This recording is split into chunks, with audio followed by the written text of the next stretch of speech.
Assalamualaikum warahmatullahi wabarakatuh. Kami dari kelompok 4 kelas 12 MIPA 2. Di sini sebelumnya mohon izin memperkenalkan diri. Saya Adi Agustam Junior. Saya Devita Nurmatasari. Saya Diska Rilisa. Kami akan menyelesaikan tugas PPKN untuk ujian praktek dengan berjudul Sikap Selektif Terhadap Pengaruh Kemajuan Iptek di Bidang Politik. Selamat menyaksikan.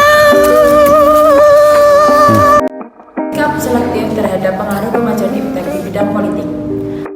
Ada 4 hal yang selalu dikedepankan, yaitu bidang politik, demokratisasi, kebebasan, keterbukaan, dan hak asasi manusia. Hal tersebut dijadikan standar atau acuan bagi negara-negara lainnya yang tergolong sebagai negara berkembang. Apabila suatu negara tidak mengedepankan 4 hal tersebut, akan dianggap sebagai musuh bersama dan sering dianggap sebagai teroris dunia, serta akan diberikan sanksi berupa embargo dalam segala hal yang menyebabkan timbulnya kesengsaraan seperti kelaparan, konflik, dan sebagainya. Ini diberlakukan kepada negara-negara yang meskipun melakukan pelanggaran. Isu demokratis yang sekarang menjadi acuan utama bagi ekstensi suatu negara. Sebenarnya secara tidak langsung telah menutup mata kita terhadap mana yang benar dan yang salah. Segala sesuatu peristiwa selalu dikaitkan dengan demokratisasi.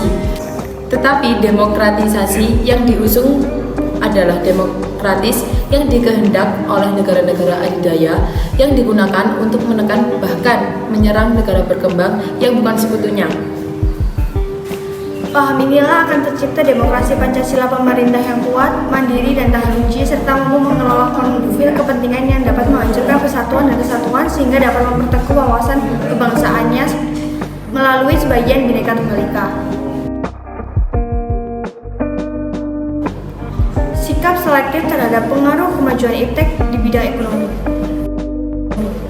Kemajuan iptek lebih dahulu terjadi di bidang ekonomi sejak digulirkan liberasi ekonomi oleh Adam Smith sekitar abad ke-15, melahirkan perusahaan-perusahaan multinasional yang melakukan aktivitas perdagangannya ke berbagai negara.